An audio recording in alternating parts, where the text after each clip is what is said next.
ఎముక యొక్క నిర్మాణం గురించి ఇప్పుడు మనం తెలుసుకుందాం.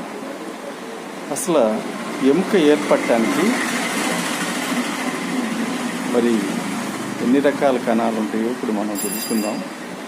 మన శరీరంలో ఎముకలు 206 ఉంటాయి. ఈ ఎముకలు ఏర్పడటానికి 2 రకాల కణాలు ఉంటాయి.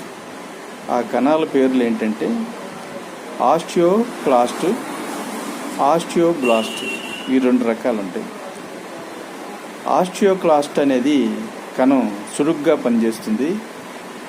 ఆస్టియోబ్లాస్ట్ అనే కణం నిదానంగా పనిచేస్తుంది.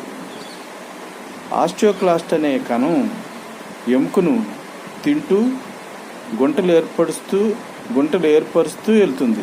అంటే ఎముకని దెబ్బతీస్తూ ఎముకని పాడు చేస్తూ గుంటలు పెట్టుకుంటూ వెళ్తుంది. ఇది ఆస్టియోక్లాస్ట్ అనే కణం. మరి ఆస్టియోబ్లాస్ట్ అనే కణం ఈ ఆస్టియోక్లాస్ట్ గుంటలు పెట్టుకుంటూ వెళ్తే ఆస్టియోబ్లాస్ట్ అనే కణం గుంటలు బూడ్చుకుంటూ కొత్తగా మళ్ళీ బోన్ని తయారు చేస్తుంది, ఎముకని తయారు చేస్తుంది. ఆస్టియోక్లాస్ట్ ఎముకను దెబ్బతీస్తే గుంటలు పెట్టుకుంటూ వెళ్తే ఆస్టియోబ్లాస్ట్ అనే కణం గుంటలు బూడ్చుకుంటూ వెళ్ళి కొత్త బోన్ లాగా కొత్తగా తయారు చేస్తూ ఉంటుంది. అయితే ఈ ఆస్టియోక్లాస్ట్ మరి ఆస్టియోబ్లాస్ట్ మధ్య బోన్ న్యారో మధ్యధాతు సైనల్ ఫ్లూయిడ్ అనేది ఉత్పత్తి అవుతుంది. అయితే ఒక బోన్ దెబ్బతిన్న తర్వాత మళ్ళీ అది యథాస్థితికి రావటానికి దాదాపు 10 సంవత్సరాలు పడుతుంది. ఇది మన బోన్ యొక్క నిర్మాణం ఈ విధంగా ఏర్పడుతుంది.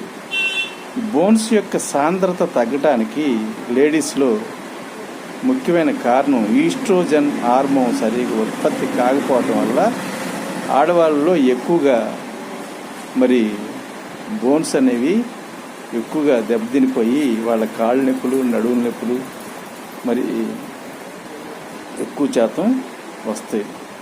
Thank you. Please subscribe and like. Thank you.